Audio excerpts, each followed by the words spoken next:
ginawa mo na. Okay. So, salamat po sa buhay ng bawat isa. Sabihin mo, salamat sa Panginoon. Lahat po magsabi, salamat sa Panginoon. Ako'y kanyang pinagpala. Ako'y kanyang pinatawan.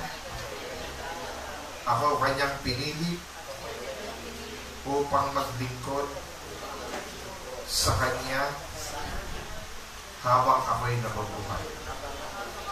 Amen. So yun po yung lagi po natin dinideclare na isang pasalamat sa Panginoon na anumang kaganapan na nagaganap ay tayo pa rin ay binigyan ng pagkakataon para maglingkod sa Kanya. Diba po? So, kagabi ay nag-uusap kami ng aking anak, si Jasmine. Marami siyang tanong sa akin regarding sa kaganapan sa sinasabi ng Biblia. Dahil may mga classmate kasi siyang mga Iglesia ni Cristo, may classmate siyang mga hindi katulad natin, Katoliko, the same time, ibang paniniwala. At siya naman ay nagpapaliwanag doon sa kanyang pananampalataya. Natanong niya ako, sabi niya pa, ano ba yung rapture? Kailan ba yan magaganap? At bakit yung napapanood namin sa YouTube ay parang iba-iba ang interpretasyon? Ano ba talaga yung tama? Nagtanong siya sa akin. Tinitingnan ko lang siya. Sabi ko, salamat naman ay nagtatanong ang batang ito. Kasi bakit mo naman natanong na? Kasi yung kaibigan mo kasi mga taga-Iglesia ni Cristo ay hindi sila nagbabasa ng Biblia. Ang kanilang binabasa yung pasugo. At ang nagbabasa lang ng Biblia yung kanilang ministro. Sabi ko, tama. Kasi ang sabi ng ministro ay baka magkamali ang mga miyembro magbasa ng Biblia, hindi nila maintindihan. Hindi naman tama yun. Dapat ang salita ng Diyos binabasa kahit sino pa man. Amen ba ba? Basta isang tao matutong magbasa, hindi mo ipagkakait na basahin ito. Pero sa kanila ay pinagbabawal nila magbasa ang mga miyembro nila. At ang babasahin na nila yung pasugo, nandun doon na lang ang pagpapaliwanag. Sabi ko sa kanya, alam mo na, ang muling pagparito ng ating Panginoon ay hindi natin alam. Pero sinabi ng Biblia, para siyang magnanakaw na bigla siyang darating. At pag sinabi mo magnanakaw, hindi magpapaalam yun. May magnanakaw ba magsasabi, hoy, mamayang alauna ng madaling araw, pupunta ako, nanakawan ko kayo. May magnanakaw ba kayo? Nagpapaalam ba siya sa iyo, sister? Amy, bubuksan ko ang iyong tindahan mamayang alas 2 ng madaling araw, ha? Huwag kayong mag-isip, ha? Nanakawin ko lahat yung laman ninyo. Kasi gusto ko lang pagnakaw sa inyo. Pwede ba? Magpapaalam na siya. Hindi. So, papagpaalam siya, tutok-tukan mo na ngayon pala. O kaya susumbong na kita sa barangay. So, ibig sabihin ng pagbalik ng Panginoon, ng ating Panginoon, biglaan na hindi natin alam. Parang walang nag-amen. Biglaan siya na hindi natin alam. Kahit ako o kahit sino pang nagbabasa ng Biblia, walang tinakdang panahon. Kahit nga si Jesus, sabi niya, hindi ko alam kung kailan ako babalik. Ang aking ama lang ang magsasabi sa akin, anak, bumalik ka na. Ang aking ama ang magpapasya kung kailan ako muling babalik sa iyo. Kaya kayo maghanda. Kaya sinabi ko sa kay Josh, lagi kang handa na. Sabi niya, pag namatay bang isang tao, pag dami yan, halimbawa, paano siya hukman? Naganda lang mo sharing namin kagabi. Paano siya hukman? Halimbawa, namatay isang tao, hukman na ba siya kagad? Yung mga tanong niya na hindi mo akalain na itatanong. At ako ay nagulat. Yung hukman, halimbawa, namatay isang tao, saan siya pupunta? Sabi ko, anak, may dalawa binanggit sa Biblia.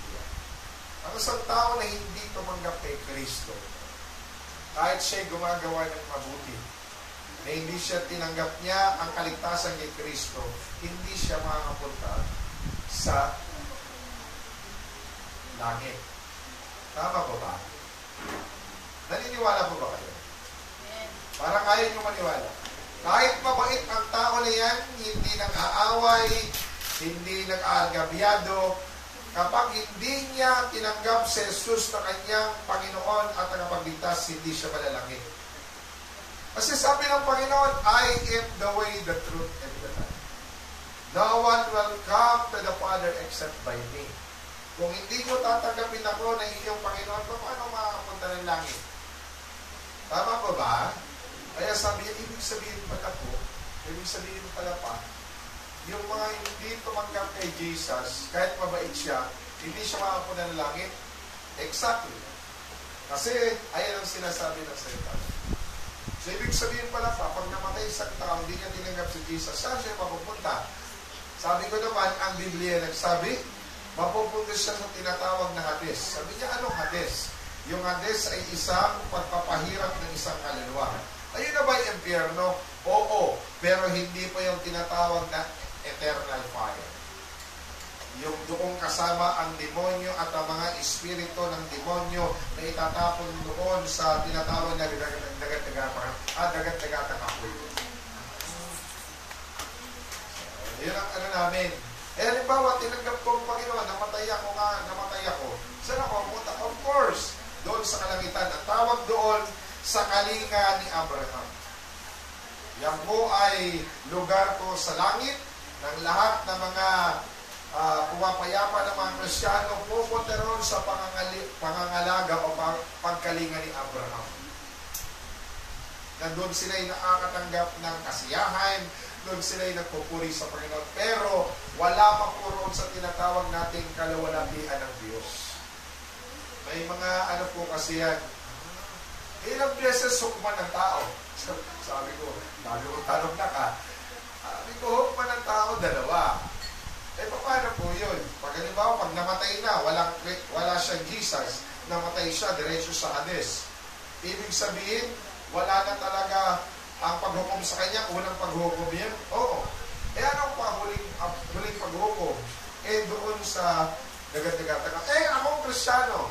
Halimbawa, namatay ako, hinukman na ba ako ng unang paghukom? Oo. Pumunta ka roon sa pilihan. Anong pangalawang paghukom? Tayo ay tatayo sa harapan ng Diyos, ang tawag doon, Lord's Judgment. Kasama ang mga hindi mananampalataya. Ibig sabihin pa, yung mga nasa impyernong kaluluwa, aakyat muli doon sa sarap ng Diyos, at yung mga nakikita namin sa YouTube, yung mga patay ay muling magbabangon at sila ay harap sa amin. Tama na. Kasi yun ang tinatawag na hukukma na ng Panginoon ang lahat ng nilalang.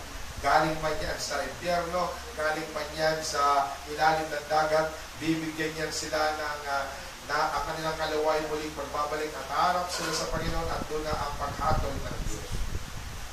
Pag hinatulan ka na, ang kamatayan ay wala na sapagkat ang kamatayan kasama na ng Diablo. Ano yun pa? Ganun yun. Kaya dapat ikaw ay maglingkod ng tapat sa Diyos. Amen! Amen ba ba? Eh, sabi niya, paano yung pag yung nawala ka sa Panginoon? Yan ang problema. Ang Diyos na lang ang bahala magbasbas sa'yo. Kasi ang tawag doon, susukatin ka na. Kung ang iyong mga nagawang kabutihan ay sapat ba upang bigyan ka ng Panginoon ng pangalawang pagkakataon.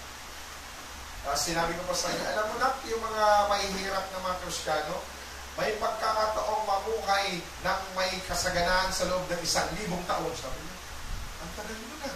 Bakit mangyayari yun? Eh, ang pangako ng Panginoon. Sa loob ng 1,000 taon, ikukulong si Satanas. Ang magkukulong sa kanya si Miguel doon sa ilaliman na bahagi ng lupa sa loob ng 1,000 taon. Ayun ang tinatawag na kapayapaan at kasaganahan kasama mamumuhay ang mga Kristiyano roon. Ibig sabihin pa, yung pag nasa langit na, ibabalik ko dito sa lupa. Exactly. Sabi ko, malalim ang katuroan patungkol dyan kasi hindi pa nagaganap. Pero pag binuksan mo yung kaisipan, makikita mo ang katotohanan. Gusto niyo po bang malaman yung ganong klaseng aral para maintindihan niyo? Marami yung Kristiyano hindi nakakaintindi na ganong aral. Na mga ganong klase, rapture, yung last judgment, kailangan, anong magaganap sa mundo, anong tinatawag na one-world government, sino ang 666, sino ang Antichrist, paano siya darating. Hindi natin alam lahat yan, di ba? Pero may tamang turo doon. Kilala niyo po ba na ngayon si Antichrist? Sino po nakakilala? Sabi niya sa akin, dumating na kaya si Antichrist? Maari at medyo at hindi rin maari. Kasi pag sinabi mo nga Antichrist, Kristo siya na magkukunwaring Kristo. At maniniwala sa Kanya ang buong mundo. Pati ang Israel maniniwala sa Kanya na siya ang tunay na Kristo. Yung unang dumating, peke. Itong darating na pangalawa, totoo. Kaya maniniwala sila sa Antikristo. Ano ba pa? Oo. Sabi ko sa kanya, ang Antichrist ay darating sa lupa, hindi mukhang demonyo. Hindi matapang, hindi malupit, kundi matalino, guwapo, mayaman, powerful. Magiging presidente siya sa lahat ng presidente sa buong mundo. Tatanghalin siyang the King of Kings. At lahat ng presidente sa buong mundo, sasambahin siya. Dahil siya ang pag-asa na tinatawag. So, buhay na po ba yan? Sabi ko sa kanya, pwede, bata pa ngayon siya. Kasi according sa mga matatalinong mga pastor, ay tutulad siya kay Kristo na 30 years old bago siya magpakilala. Di ba si Jesus Christ, 30 years old bago siya nagpakilala sa mundo? Amen? Alam niyo po ba yun, na 30 years old bago nagpakilala si Jesus? Alam niyo po ba yung ganaan? Diba? 30 years old, ayun ang panahon na binautisman siya ni Juan sa Ilog Jordan at nagpasimula siya ng ministeryo sa loob ng 3 taon. Diba? So, ganun din gagawin ng Antikristo, magpapakilala siya 30 years old. Kaya si Elon Musk ay hindi si Antichrist. Kilala niyo si Elon Musk? Sino? Sino si Elon? Ha? Ha?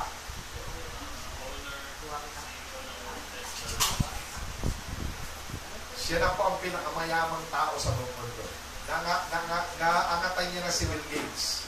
Bata pa si Elon. Guwapo, mabait. Mabait si Elon. Pag may humingi sa kanya, bigay ka agad. Napakabait niya. Napakatalino. Pero hindi siya ang Antichrist. Meron pang darating na mas guwapo sa kanya, mas matalino, mas magaling, mas may kapangyarihan. Gagamitin lang ang mga taong mayayaman yan. Mandahin niyo na po bang malaman ang mga katuwang yan? Darating ang panahon ako'y magtuturo ng ganyan. Ano? Na the last days of Christianity. Ayan. Ang natin, the last day of Christianity. Mga huling araw ng mga Kristiyano dito sa lupa. Pero ito pa ang ating pag-aaralan ngayon, hindi po yan. Naalala ko lang yung tanong sa akin kasi ng aking anak.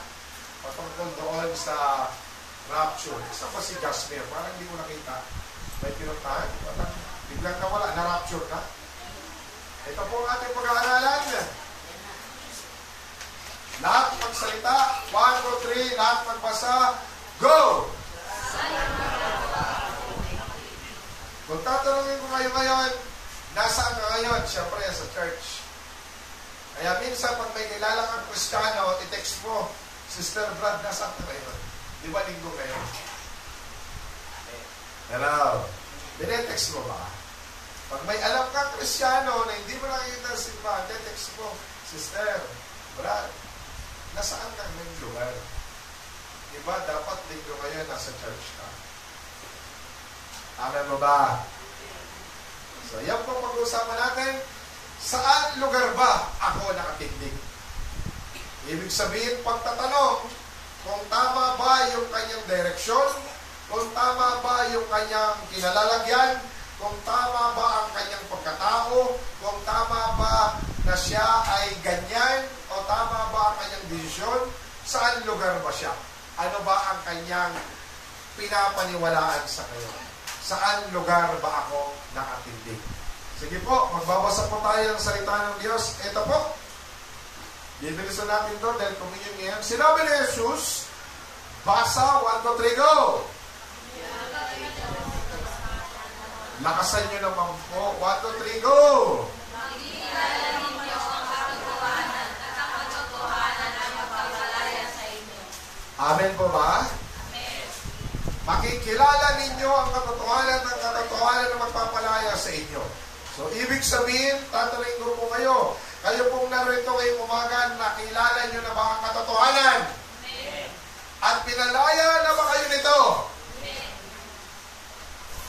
Hindi pa talaga kayo... Sapagkat ang katotohanan, yan ang ating sandigan.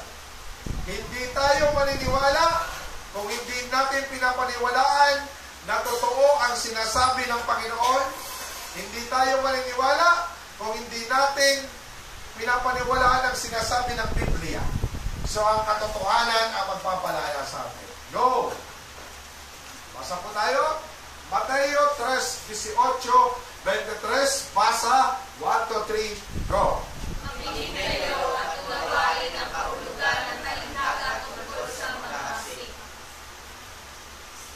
Oh, tapos na po. Ano ba? Mahaba pa yan.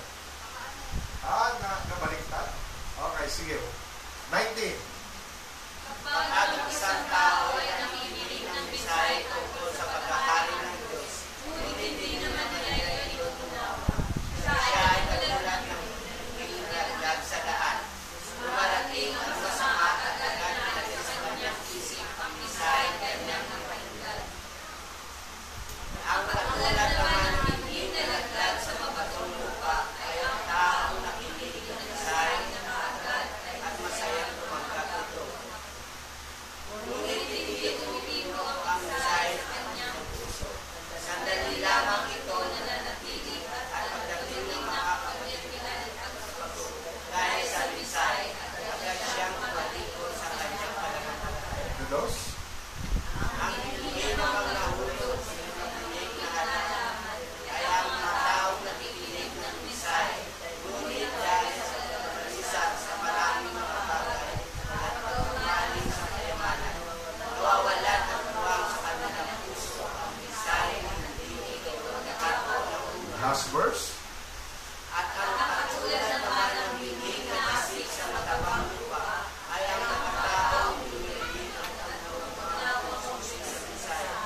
Kaya ito ay bunga ng sagana, may tanig sa daan, may tagian at may Bago po ako manalangin, mamaya may tatanungin ako sa inyo. Be honest lang po pag tinanong ko. Amen ba ba? Be honest according doon sa nararamdaman mo, nararanasan mo.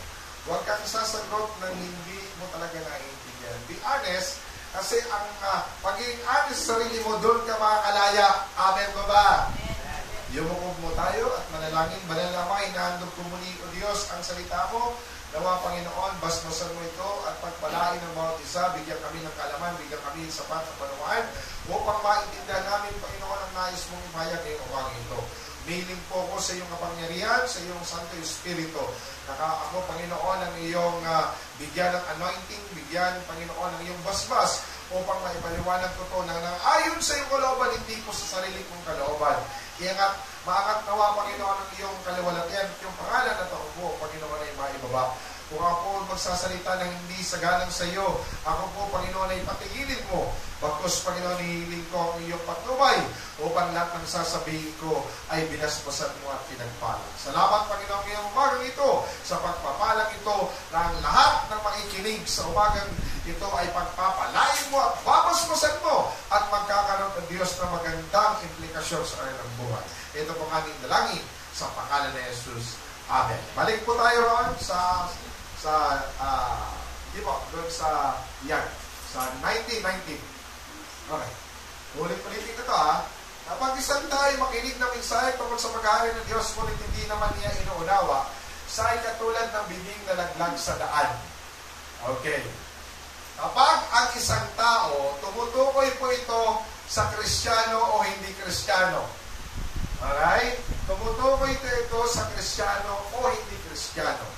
Wala po itong itinatangi. Sabi rito, kapag daw ang isang tao o Kristiyano nakikinig ng mensahe tungkol sa paghahari ng Diyos, ngunit hindi naman iyon inunawa, siya raw ay katulad ng binhing na laglag sa daan. Sino po ang nakakaranas ng ganon sa atin? Na nakikinig ka ng mensahe, nakikinig ka ng preaching, halos maputol ng ugat ng preacher para sumigaw sa salita ng Diyos. Talaga naggagalaitin na naunawain mo. Pero ikaw nakakaraw ka pa rin. Tapos pagkatapos, ano yung sinasabi ni Gusto? Hindi mo maintindihan at maunawaan na raranasan mo pa ba yan? Uy, salamat lahat. Inyong naunawaan. Amen. Ang mga taong yan ay katulad ng isang binhi na nalaglag sa daan. Ibig sabihin, pag sinabi mong daan, hindi po dyan mabubuhay ang binhi. Bakit? Bakit po hindi mabubuhay ang binhi kapag nalaglag sa daan? Sige po, sagutin niyo ako, bakit? Semento. High-tech tayo ngayon, semento na nga. Okay. Ano pa, bukod sa semento? Ano pa? Malaglag sa daan, bakit hindi mabubuhay ang binhi? Walang pataba. Walang pataba daw. Ano pa? Ha? Hindi makapag-ugat. Ano pa? Ha? Tuyo ang lupa. Ano pa? May nana po akong sagot. Bakit hindi makapamunga, ha? Ano? Dahil nga po nasa daan, pag sinabing daan, dinadaanan. Amen! Amen po ba? Pag sinabing daan, dinadaanan. Pag dinadaanan, ang binding na lagay doon sa daan, matatapakan po yan. Tama po ba? Pag natapakan ang binhi, yan po ay mamamatay.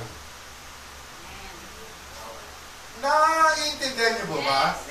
Halimbawa, sige, maghagis ka ng kahit anong buto dyan sa daan at maraming dumadaan, hindi po talaga siya mamumunga. Mamunga man siya, lumabas pa ng kanyang sprout ng konti, pag may dumaan, maapakan yung sprout. Alam niyo po ba yung sprout? Yung usbong niya, umusbong siya. Halimbawa, nakasurvive siya sa bawat apak. Umulan, uy, nadiligan siya. May umusbong, may dumaan ulit, naapakan na maapakan yung kanyang sprout. Ano mangyayari sa kanya?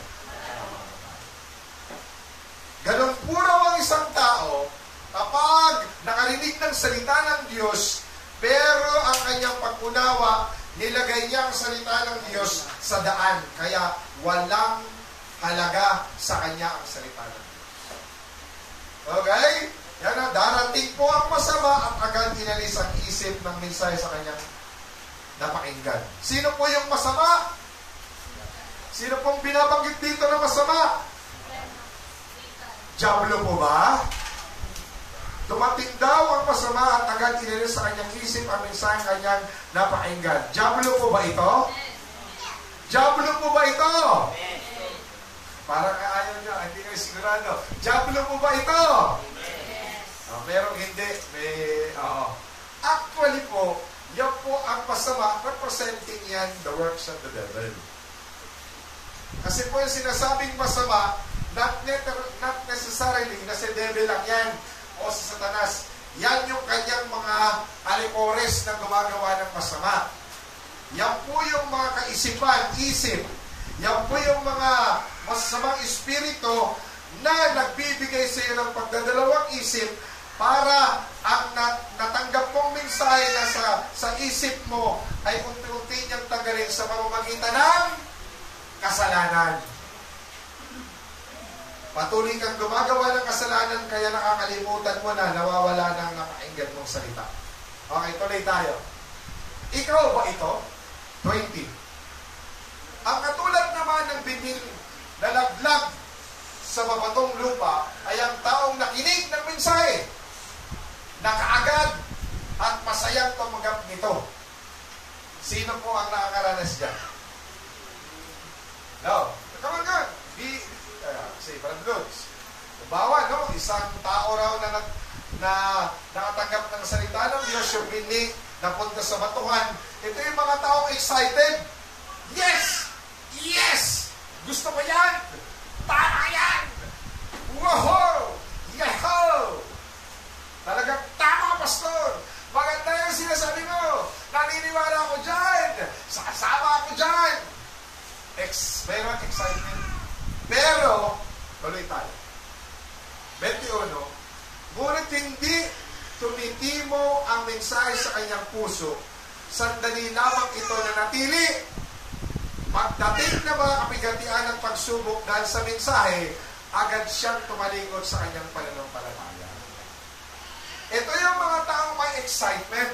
Ito yung mga taong talagang, Pastor, sasama ako dyan. Yes, okay yan. Pero, umating siya sa simbahan. Tinukso siya ng kanyang mga kaibigan. Ay, born again ka na pala? Ay, nagbabago-bago na.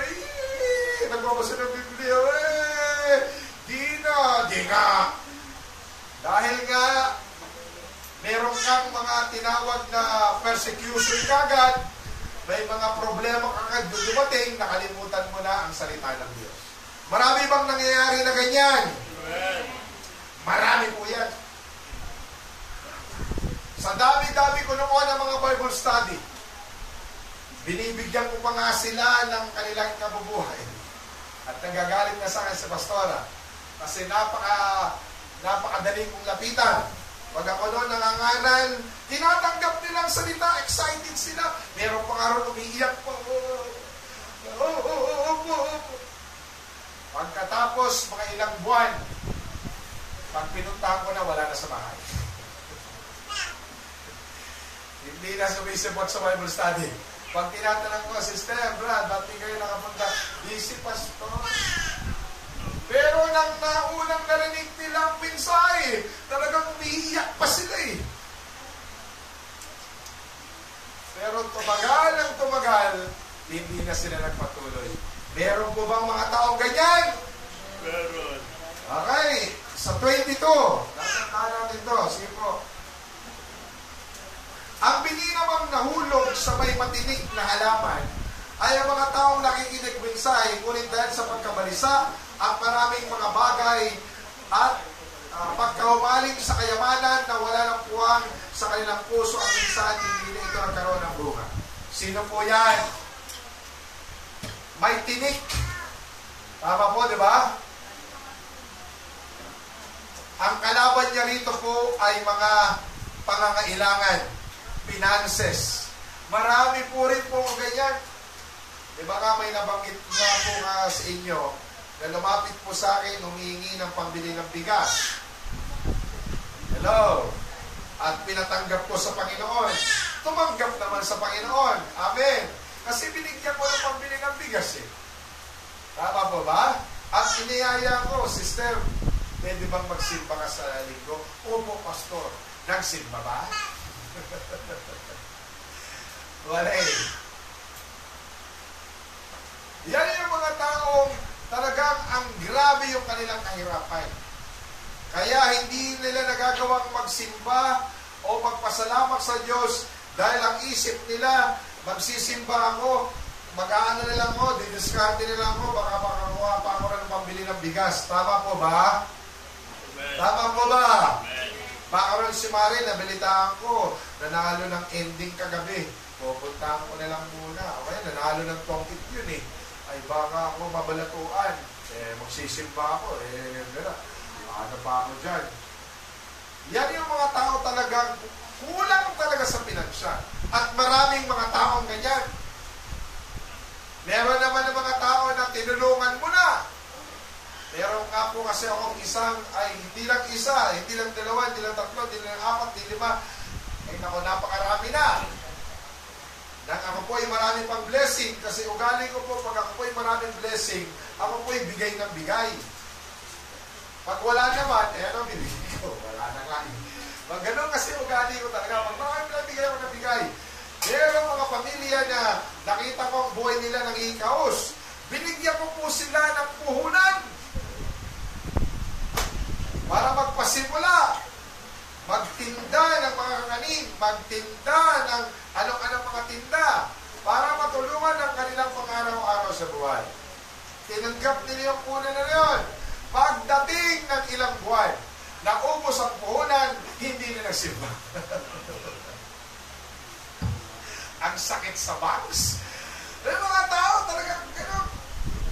Na kahit anong ipangalan mo ang salita ng Diyos, kahit anong bigyan mo ng pagkakataon para makilala ang Panginoon, talagang hindi umuusbong ang binhi na nakalagay sa kanilang puso. Pero wala rito niyan. Amen. Lahat dito ay tumanggap ng salita ng Diyos. Merong man o wala, patuloy maglilingkod sa Panginoon. Amen. Sige po. Bago po ako dire-check ko na, medyo may kabahan ako. Tumutok mo lang ko rito kasi ang ating pamagat, saan lugar ba ako nakatindig? Ang katulad naman ng binding nasik sa matabang lupa, oy, hallelujah. Matabang lupa ay mga taong dumirinig at umuunawang mabuti sa mensahe. Kaya ito'y namunga ng sagana. May tag-100, may tig-60 at may tig-30. Sino po yan, mga kapatid? Ikaw ba yan? Yung mga tao talagang tinanggap ang salita ng Diyos. Yung kahit ano mangyari sa buhay niya, ito yung mga taong yan, na mawala man ang sino man mawala sa kanya, hindi niya ipagpapalit ang paglilingkod niya. Yan ang mga taong yan.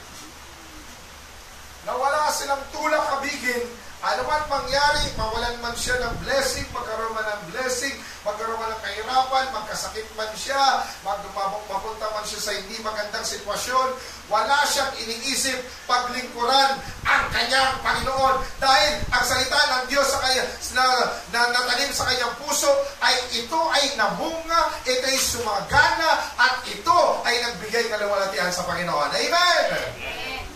Sige po, number 1 na tayo. Ayun ako yung number 1 kanina. Standing on firm foundation.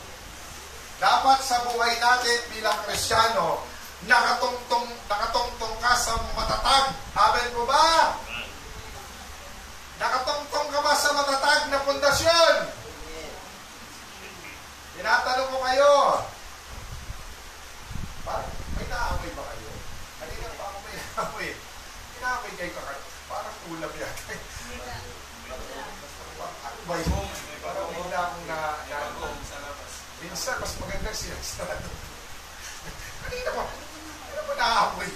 Parang kakaiba eh. Okay. Ha? Standing on firm foundation.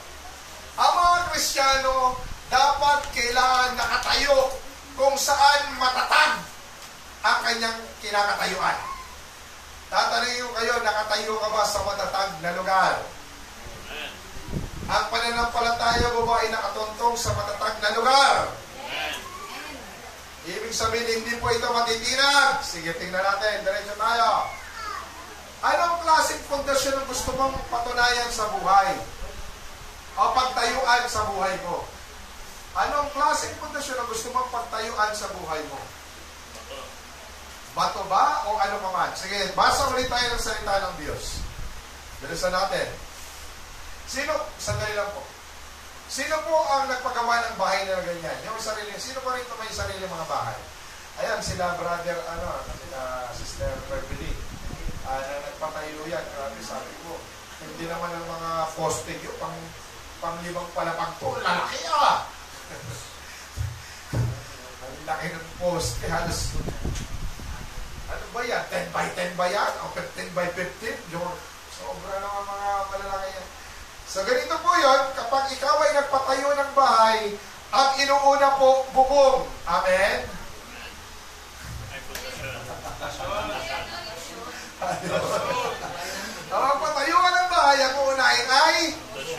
pundasyon. Huwag ka muna, pumayag na unahin ang bubong. Nilipat yung bubong. Wala ka baka pundasyon. Bubong kagad! Para may masinungan na kami. Wala mangyayari yan. Gusto mo kagad, bubong kagad. Lagyan mo kagad na poste, i-shoot mo na lang doon sa butas. Okay na yun. Ayari ka dyan. Sa paggawa ng bahay ay ganyan po. Uunahin po ang foundation. Yung pundasyon na yan, aalamin ng foreman o engineer o arkitekto ng lahat ng nakapaloob doon sa blueprint ay magagawa ng foreman o kaya mabibili ng tama ang mga bakal, sukat nito, ang laki, ang sizes, ang luwag, ang sementong gagamitin, kung ilang semento, isang semento o ilang graba o ilang buhangin. Lahat po yan detalyado. Para po, bakit po ginagawa yan? Para maging matibay ang pundasyon. Yan po yan. Tatanungin kita, nang ikaw po ba naging Kristiyano, bago ka palang Kristiyano, naging matibay ba ang pundasyon mo? Hello? Sino po narito na Kristiyano na matibay na ang pundasyon na kanya pananampalataya? Na kahit anumang lindol, anumang pagsubok, anumang suliranin, kabalan man yan, kahit kamatayan, hindi yan magbabago, yan magtutuloy-tuloy maglingkod sa Panginoon. Sino po rito? Meron na ba? Nahanda mong ibuwis ang buhay mo para kay Kristo? Meron po ba rito? Tinatanong ko kayo. Iyon rin ang pinag-usapan namin ni Josh. Sabi ko na, mayroon pong, ang pagdating ng Panginoon, kapag maiwan ka rito sa lupa, pag dumating ng Panginoon, di ka masama sa rapture, tiyak, matatatakan ka. Pero pag hindi ka nagpatatak, yun, puputulan ka ng ulo, at ikaw ay maaaring makapunta ng langit. Pero, maraming ang pagdadaanan. Halimbawa, naiwan ka, Kristiyano ka, naiwan ka sa rapture, backslider ka Dumating ang Panginoon, naiwan ka. Nagkakagulo na. Rapture, nakita mo na, nagliliparan na. Pero tanong ka na tanong, hindi ko maangat. Hindi na ko maangat. Pero lahat nakakangata na. Hello? Umiiyak ka na, bakit hindi ako maangat? Bakit sila? Si brother ang maangat, bakit ako hindi? Kasi nga, may problema ka. Naiwan ka. Ngayon, nag-declare na 666, tataka na. Ay, ayaw ko yan, ayaw ko yan, ayaw ko patutak. Papatayin ka namin. Sige na, patayin mo. Sige, ang pagpatayin namin sa'yo, dahan-dahan. Anong dahan-dahan? Una-muna kuko. Hello. Sunod sa kuko, daliri. Pangalawa. Pangatlo, kaya mo bang tiisin? Halimbawa, ganito. Sige, hindi ka muna namin papatayin. Una mo na namin papatayin kapatid mo. Yung maliit na bata. Papayag ka ba magpatay? Pag dumating ka sa ganun, magpapatata ka na lang. Kasi ayaw mong mamatay ang kapatid mong bata pa. O baka sabihin ng mga sundalo, ayaw patata. I-rape namin yung 7 taon mong kapatid. Magpapatata ka, hindi. Anong gagawin mo? Hello! In reality, pag mangyari yun, papatata ka. Kasi ayaw mong ma-rape yung kapatid mo ng 7 taon. At nakita mo yung mga sundalo na laki ng katawan. Patatakan nyo rin lang ako sa mga gusto nyo. Dito pa, gusto mo rito pa. Lahat na nakakama ko, tatakan mo na! Hindi impierno ka na. Hindi mo ba?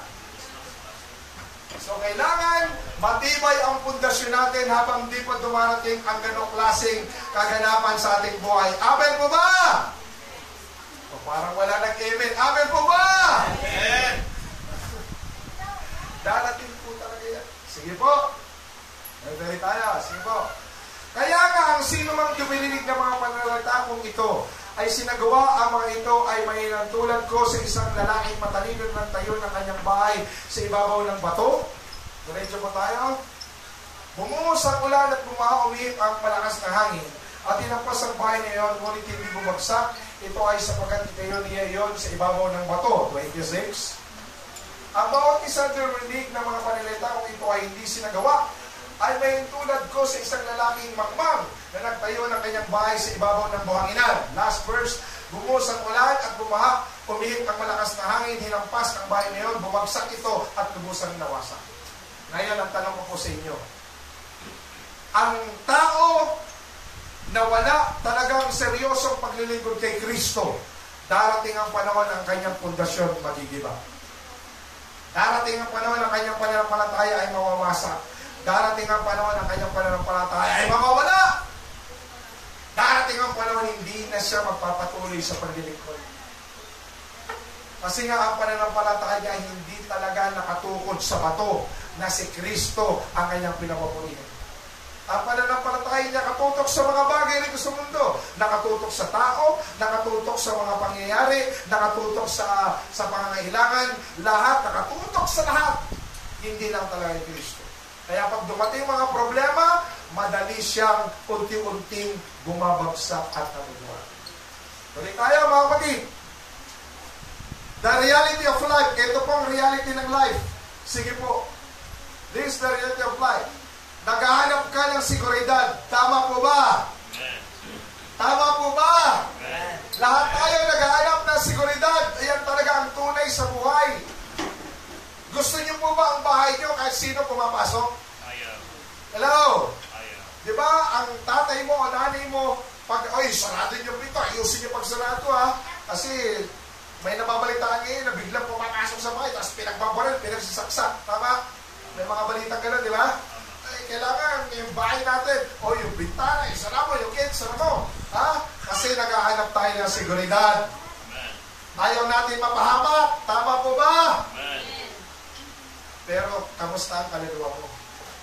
Hinahanapan mo ba ng security to para hindi mapahamak? Ganyan po ba kayo? Kamusta ang puso mo?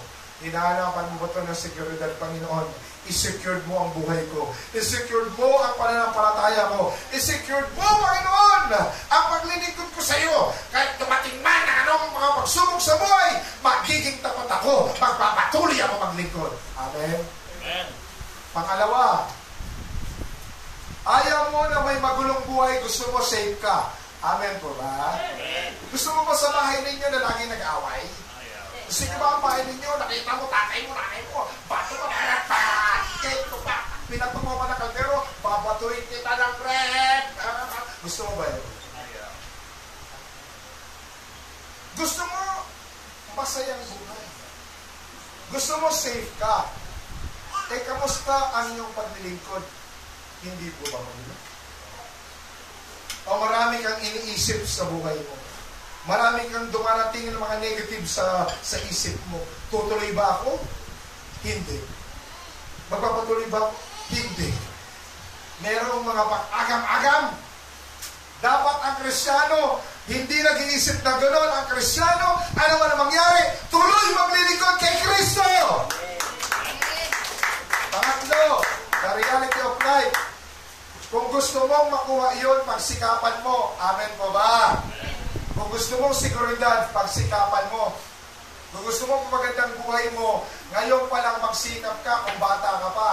Para dumating ang panahon, ang buhay mo, alam mo na ang mangyayari. Kwentuhan kami ng anak ko na naman.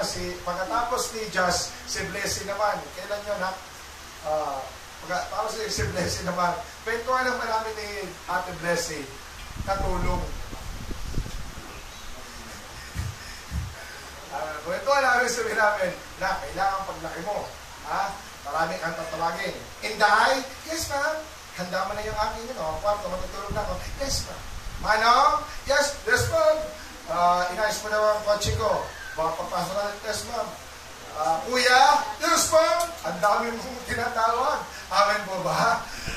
Pinakain mo na ba yung mga aso ko, yung mga bulldog ko, mga doberman ko. Yung alaga kong elepante. Alaga kong ayos na lahat yan. Yes, ma'am. Diba? Ate? Yes, ma'am. O yung mga aking mga orchids, yung aking mga mahaling mga bulaklak na nagkakalaga ng 10 milyong dolyar, inaayos mo pa pag-alaga. Yes, ma'am. O, diba? Ang gandang pakinggan. Ang dami mong tinatawag. Amen. Marami na ba kami na? Di ba maganda sa isang bahay? Di ba maganda sa isang bahay na, yung ano lang, Kung baka mangarap ka lang, konting palakpak, pinalakpak mo lang, alam nila may palakpak.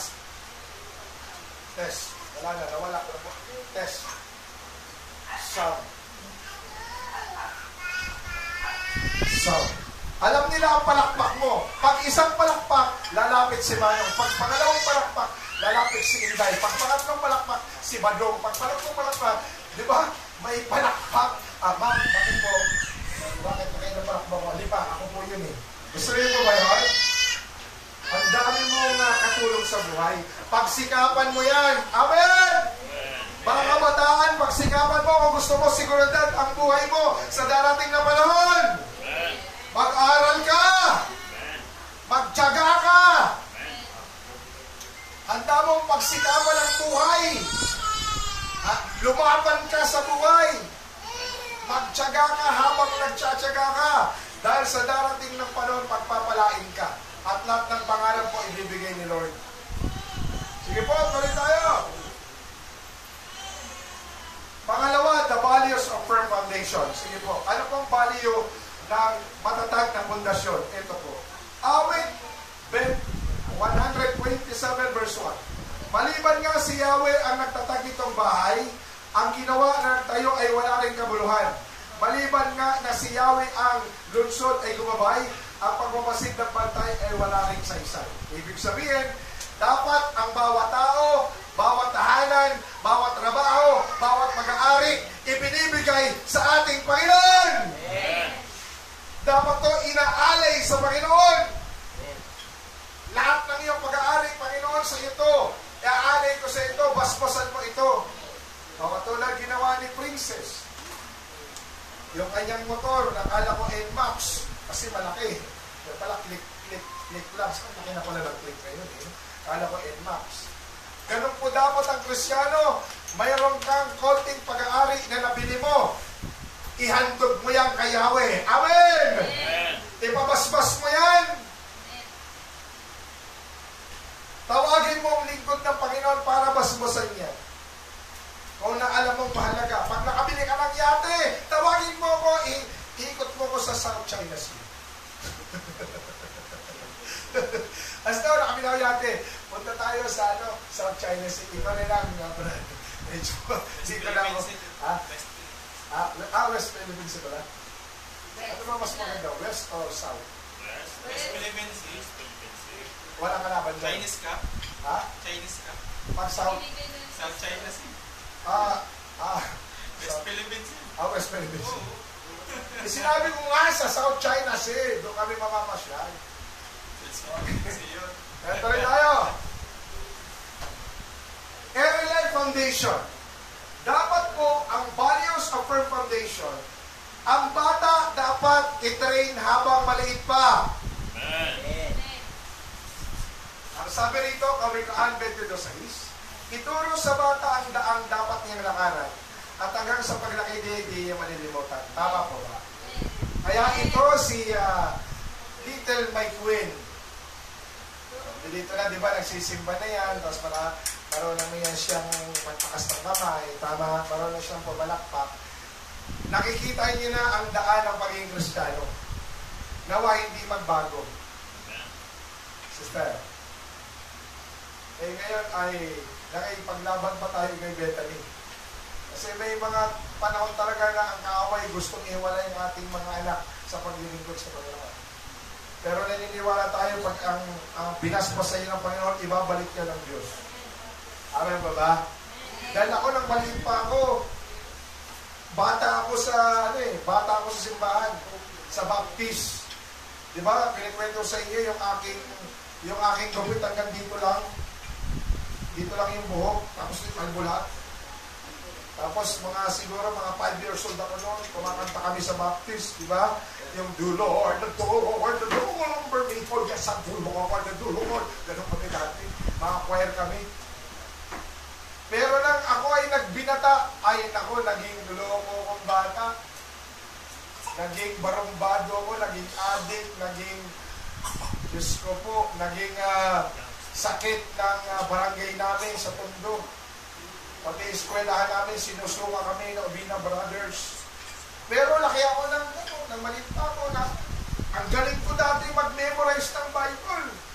Pero salamat na lang sa Panginoon dahil yung tinanaming sa akin puso, namunga. Amen!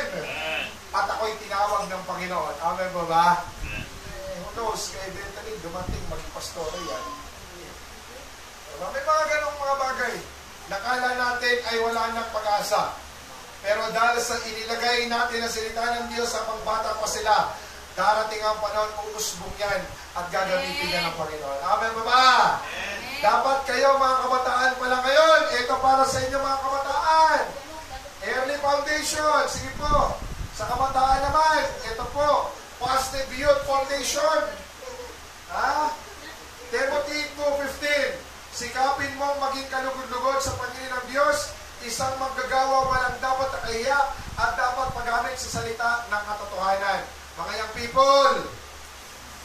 Amen, mga young people. Maging kalugod-lugod daw kayo sa paningin ng Diyos. Hindi sa paningin ng tao, sa paningin ng Diyos kayo maging kalugod-lugod. Sunod na talata para sa mga young people. Huwag kayong makiayaw sa takbo ng mundong ito. Sa halip, hayaan ninyong baguhin ng Diyos ang inyong pag-iisip upang manawaan ninyo ang kanyang kalooban. Sa gayon, magagawa ninyo kung anong mabuti, kalugod-lugod na ganap sa kalooban ng Diyos. Amen po ba, mga young people? Amen. Hindi kayo kasama dyan. Doon sa baba, ayan na. Hindi kayo kasama dyan, ha? Walang Arise Explosion Ministry Youth na kasama sa gumagawa ng ganyan. Amen ang mga young people. Wala nang young people dito.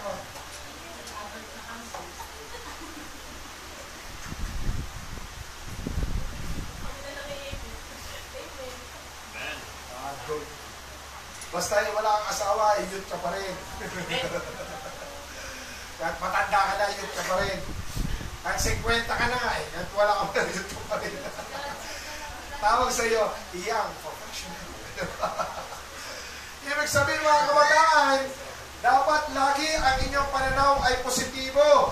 Laging paglilingkod, laging kalugod-lugod sa Diyos ang nasa utak ninyo. Amen. Tuloy tayo. Malapit na tayo. Pangatlo. Sabihin niyo, pangatlo. Matatapos na si Pastor. Amen. In Jesus' name. Fundamental foundation. Hindi niyo po ba alam ay ang taong may matibay na pagkakaalam hinubog sa tamang paghubog, matatag ang kanyang buhay. Ganyan. Kaya nga sabi ng mga matatanda sa inyong mga bata na minsan naiinis kayo. Mga bata naiinis minsan. Iba naman mga kabataan at kabataan natin ngayon. Di ba? Di ba yung mga dati, yung mga matatanda, ang higpit? Paglaki naman ng kanilang mga anak, grabe naman yung achievement. Tama po ba? Tama po ba? Matindi ang achievement nila.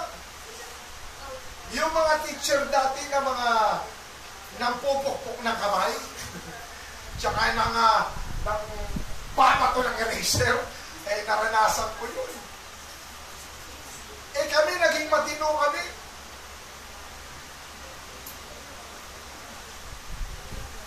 Bagamat bawal yun, di ba? Kami nung dati, ako ilang beses akong napatayo sa sa gilid ng, tas biglang papaluin ng teacher, ikaw bilang pasakaway ka talaga. Ha? Ilang beses ako Sir, di na po muna. Parang tatay ko yung aking sir. Binubugbog na nga kami sa tahanan. Pagdating pa naman sa eskwela, papaluin pa rin kami. Nagtanim kami ng galit. Pero dumating ang panahon yung tinuturo ni ma'am tsaka ni sir na nag-aaral ako ng koleyo, naalala ko yun. Amen po ba? Amen. Yung hindi ako pinalo, naalala ko yung kahigpitan niya. Kaya pala siya naghihigpit para maging matino kaming mga kabataan. Naging matino naman ako, bandang hulilan. Salamat pa rin kay sir. Pag naalala ko yun, ay nagpapasalamat sa kanyang palo doon na sa akin, sir. Ngayon po Hindi na po.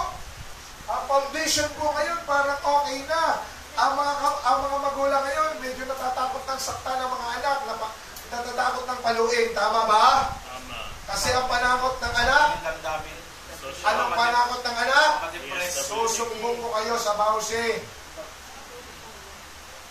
Sumbong ko kayo kay Tulpo. Nare-reklamo ko kayo ng physical injury.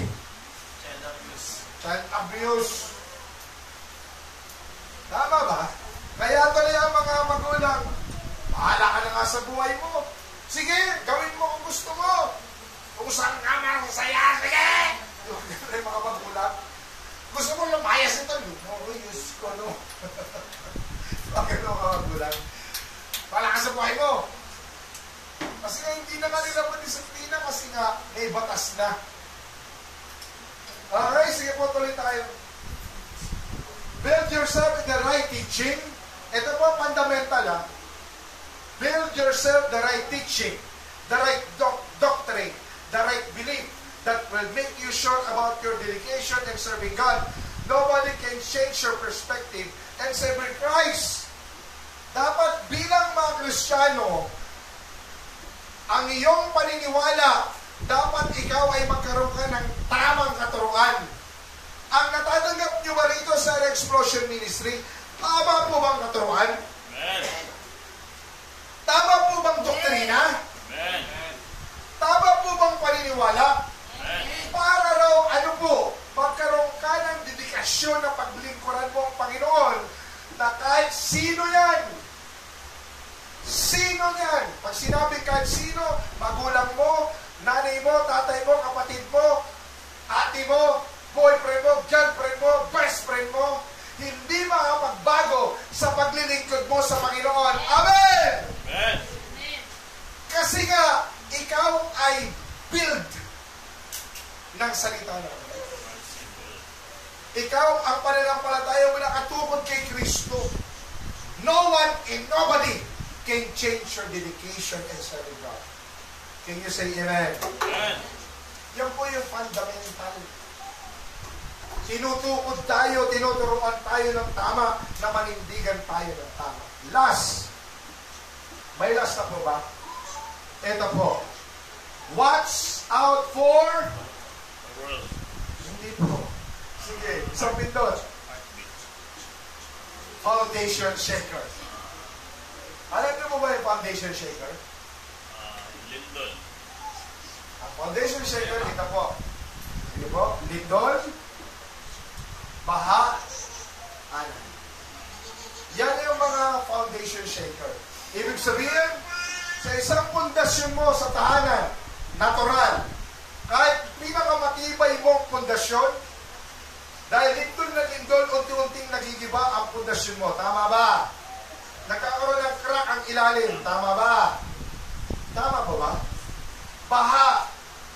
Dahil kahit anong lalim ng pundasyon mo, ang tubig po ay pumapasok sa ilalim ng lupa.